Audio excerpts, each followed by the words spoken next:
Greetings, my dear viewer. You're on the channel The Price of Cheating. The channel is for those who appreciate traditional family values and condemn adultery. So be sure to subscribe to the channel. Let's get started. In every man's life, there comes a moment when he faces a difficult choice. Should he stand his ground or let go? For me, it was impossible to imagine that my wife could have done what she did. We had spent 29 years together, raising 3 children. Our youngest daughter, Macy, is my little girl, now 19 years old. Mike, our middle son, is 21 and serves in the Navy. Jason, the eldest, is 25, married, and has given me the joy of being a grandfather to 3 grandchildren. I didn't spend years of my life working tirelessly for my family just to lose everything in the end. It wasn't just about my wife's infidelity, but the way she chose to betray me. That's what hurt the most. After 29 years of marriage, I believe Emily just grew tired and decided she needed something new. I'm sure she thought I was too blind, too trusting to suspect her of cheating. She probably felt confident, believing I would never hurt her. Maybe I was too romantic or trusted a woman who didn't deserve it. My name is Richard Wang, and Emily and I are both 50 years old.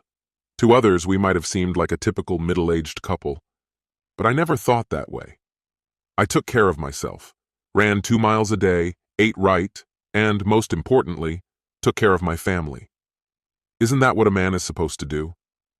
Emily had always been my rock, the anchor of our family for the 29 years of our marriage, and the years we were together before that. She was always the glue that held everything together. She was there for every important event, from weddings to hospital visits and funerals.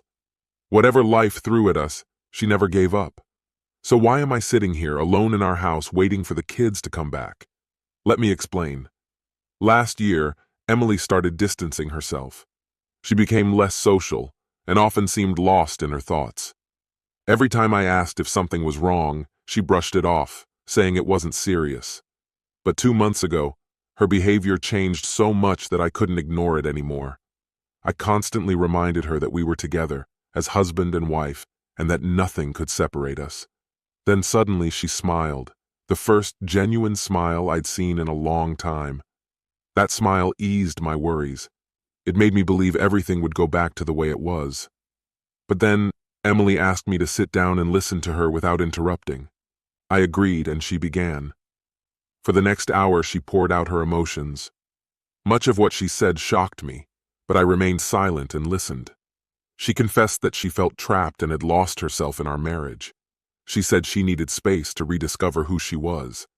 Emily explained that for years, she had felt increasingly distant. Now that Macy, our youngest daughter, was about to leave for college, she felt it was time to focus on herself. And then she dropped the bomb. She had already found an apartment and planned to move out the day after Macy left for college. I don't remember the exact moment Emily finished speaking and left the room. It was like a blur. I felt nothing. The next thing I remember is Macy gently waking me at 1 in the morning asking what had happened. She had just returned from a date. When I looked at her, she gave me a knowing look and asked if her mother had told me. I asked when she had found out. Macy said her mom had shared her plans with the kids 2 months ago. Stunned, I asked why no one had told me. Macy hesitated, then admitted that her mom had made her promise to keep everything a secret. At that moment, I felt betrayed not only by Emily but also by my own children. They all knew, but no one said a word to me. And as if that wasn't enough, I didn't even realize that this wasn't the only secret they were hiding. But I had a feeling that the whole truth would eventually come out. And sure enough, I soon found out that Emily had been seeing another man for 2 years, someone younger, named James, who was 40. She claimed she needed to go through this experience. It didn't take me long to make my decision. Neither Emily nor our marriage was worth fighting for anymore. If she wanted to leave, I wasn't going to stop her, but it wouldn't come without a cost. That cost? The house and my pension. If she wanted to start a new life, so be it. But I wasn't going to hand over the house I had worked hard for or fund her betrayal.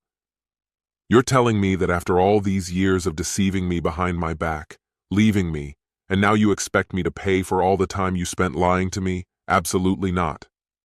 That will never happen. And with a single signature, Our 29-year marriage was over. She left, taking everything she could claim or that I allowed her to take. On that final day in court, I wished her well, walked out of the courthouse, and started a new chapter in my life. 5 long years passed before I saw Emily again.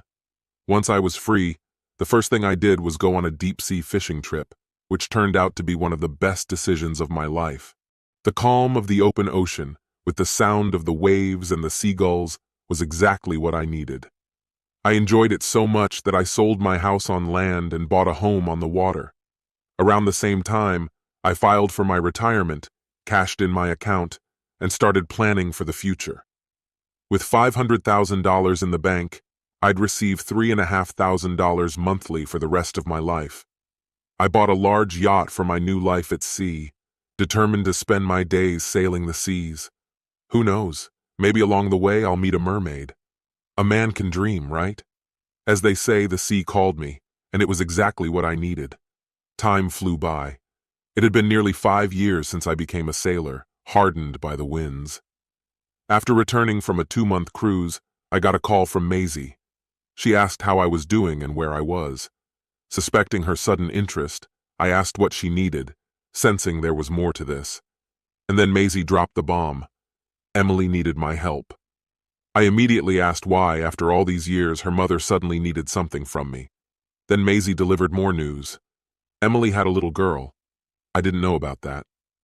When Maisie asked if I'd meet with her mother, I refused. She got angry, asking how I could be so heartless. I replied by asking how she could justify her silence, knowing that her mother was planning to leave me, yet she said nothing. Then I hung up. The phone rang non-stop for the next 10 minutes, but I ignored it. Eventually, I just turned it off. The next morning, I changed my number and started preparing for my next voyage. This time, my small but cozy and woman-free boat was set on course. Just as I was about to set sail, my sons, Mike and Jason, appeared on the dock. They seemed unsure of what to say, so I invited them on board and gave each of them a beer. Jason spoke first. "Dad, we know we should have told you what Mom was planning, but we honestly didn't think you'd react this way or that it would drag on for so long. You were always busy with work anyway," he mumbled. Then Mike added, "Mom was lonely, and yeah, she made a mistake. But now she needs your help, and you're just turning your back." I stayed silent, watching them.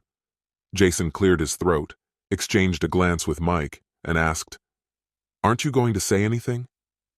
I wanted them to understand my perspective before I left. "Guys, I don't get it. Your mother cheated on me, left, and we've been divorced for years. Now she has a child with someone else." They nodded, albeit reluctantly. "So what does this have to do with me? Let's not forget that you 3 hid her plans from me and I was left in the dark. You all knew what was happening, but none of you said a word. And now she's in trouble, and I'm suddenly the bad guy? Honestly, I'm surprised you even found me, considering I haven't heard a word from you in 5 years. The last time I saw you was in the newspaper, in a photo with your mother and her new husband at some hospital wing opening. You all looked great, like the perfect family. They even called you, what was it? Ah, yes, the happiest family in town. So, what are you doing here?" They sat there, clearly uncomfortable and unsure. Finally, Jason summoned the courage, cleared his throat again, and said, "Dad, Karen needs a kidney, and Mom wants you to get tested to see if you're a match." I stared at him, stunned. "Are you serious? Why should I get tested for a child who has nothing to do with me? Why are you really here?" I asked again, feeling the sharp edge of irritation in my voice. A heavy, awkward silence hung in the air. Finally, Jason and Mike exchanged glances, their faces tense, before they delivered the shocking news. "Dad, here's the truth. Karen, she's your daughter. Mom was already pregnant when she left." These words hit me like a sledgehammer. Stunned, I stood there struggling to process what I had just heard. Shock didn't even begin to describe what I was feeling. "How old is she?" I barely whispered. Jason, lowering his eyes, quietly responded, "She's 4.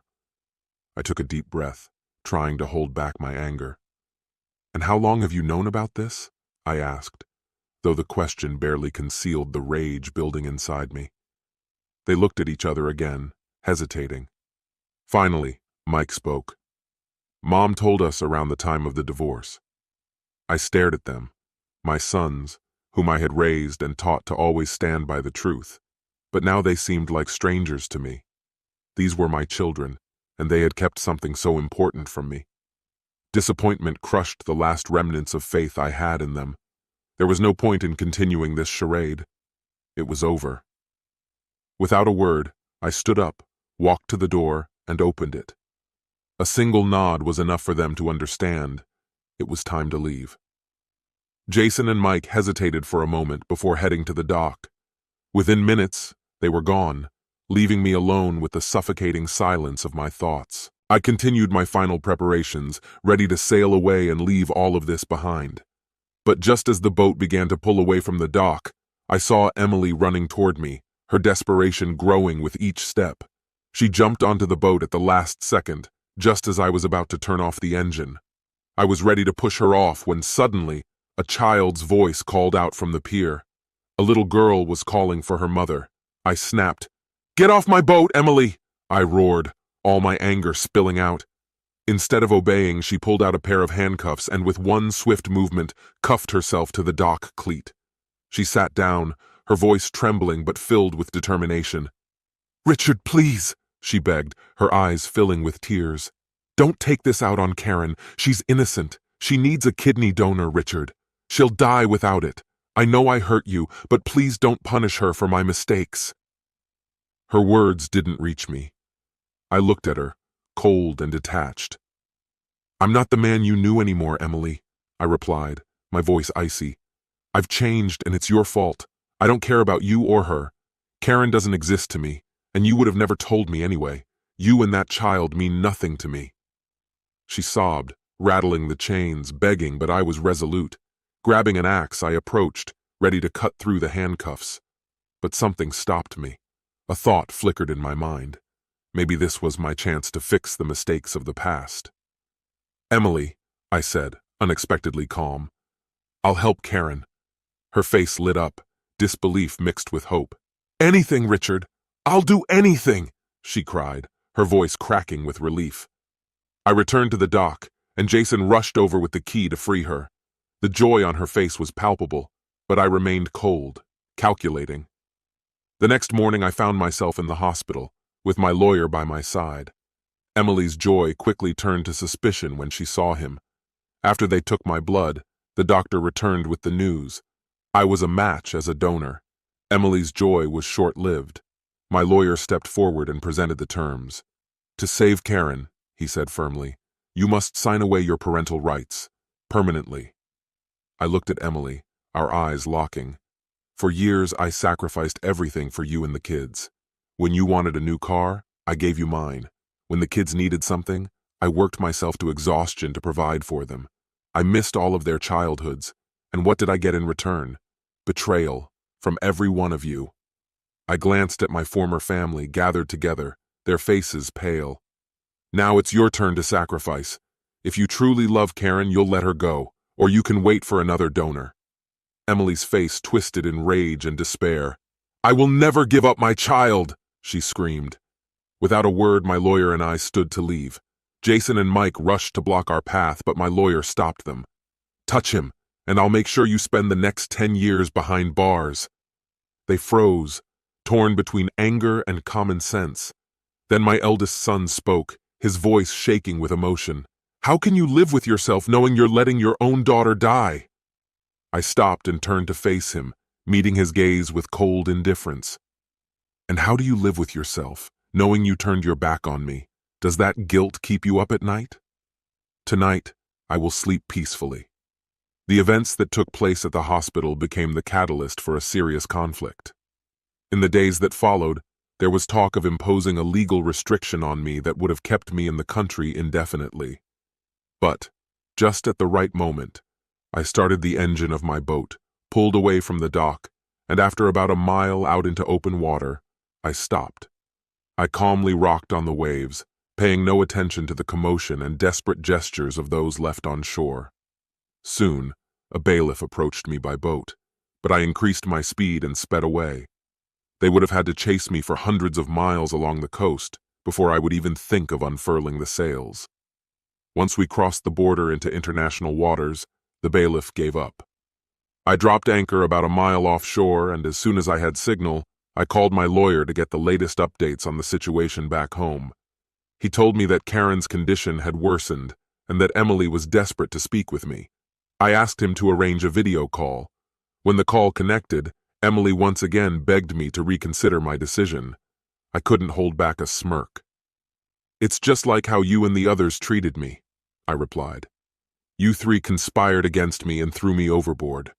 So, Emily, if you can't accept my terms, we have nothing more to discuss except to say goodbye." In the end, she had no choice but to agree. When I arrived at the hospital, I wasn't alone. I had Child Protective Services representatives with me. To avoid any complications, I also hired 2 former police officers for extra security. No one but me was going to take Karen out of that hospital. Fortunately, the kidney transplant surgery was successful. On the 5th day of our stay, Emily entered my room accompanied by a man, her current husband, the very one she had left me for. He extended his hand for a handshake, but I ignored it, immediately cutting to the chase and asking why they had come. It was obvious they were trying to play on my emotions, but that ship had sailed long ago. Emily and the kids had ensured that. Her new husband, realizing that emotional manipulation wouldn't work, switched tactics and offered me money. Their audacity was almost amusing. They thought they could buy me off. As expected, they left disappointed. On June 10th, Karen and I were discharged from the hospital. By then, Child Protective Services had filed a lawsuit against Emily for interfering with my parental rights. Her court hearing was scheduled 3 weeks later. When we left the hospital, my security detail was vigilant, their hands ready near their holsters, prepared for any danger. Karen and I were escorted to a car and taken directly to my boat. One of the guards boarded first to ensure everything was in order and that no one had snuck aboard. Despite all these precautions, I had a nagging feeling that something was wrong. So as soon as we got the all clear, we set sail immediately. As the shore began to disappear into the distance, Karen cried for hours. Eventually, I called her down to the lower deck and showed her her cabin. It was filled with all kinds of dolls and the most modern games. After a while, she came to me, handed me her phone, and asked me to keep it safe. Then she told me a secret. Her mother had told her that if the phone stayed on the deck, they would be able to track us. After she ran off to play with her dolls, I carefully inspected the phone. Sure enough, it was loaded with tracking software. I wasn't surprised. This was exactly what my instincts had warned me about. So they wanted to track us? I would give them something to track. I placed the phone in a waterproof bag, tied it to a life jacket, and threw it overboard. Let their tracker drift wherever it wanted, but as for Karen and me, we were setting off on an adventure, letting the wind decide our course. At first, Karen and I had to relearn how to understand each other, but in the end, everything worked out wonderfully. It's been about 14 years since then, and Karen has grown up. She's now preparing to go to college, aiming for university. Recently, she wrote to her mother, letting her know that she would return to the U.S. for her studies. My daughter has grown into a sensitive and compassionate young woman. I have completely provided for her education, and now she is ready to conquer the world. The pride I feel as a father is unparalleled, and there is nothing that could surpass this sense of fulfillment. As for me, I'll keep it brief. I met an amazing woman named Telia. Her black hair and bright blue eyes made an unforgettable impression. Together, we have created something beautiful, and life feels incredibly rich and complete. Jason recently learned a cruel lesson in betrayal. His mother, Emily, and his wife decided to throw a bachelorette party. When his wife returned, she was completely broke, and soon it was clear she was pregnant. The most interesting part? The baby was born with a darker complexion, revealing that she had become pregnant by someone else. As for Emily, she didn't waste any time. After parting ways with James Paxton, she made a practical decision and got together with his brother. Emily always knew how to find the easiest path. Sometimes people's decisions are just baffling. Take Macy, for example. She was abandoned just before her wedding when her fiancé confessed that he was in love with someone else. And then there's Mike, who works tirelessly in construction, barely making ends meet. But I'm simply happy to have raised a wonderful daughter who adores me and will never betray me. This concludes the story. If you like it, then put your powerful like and subscribe to the channel.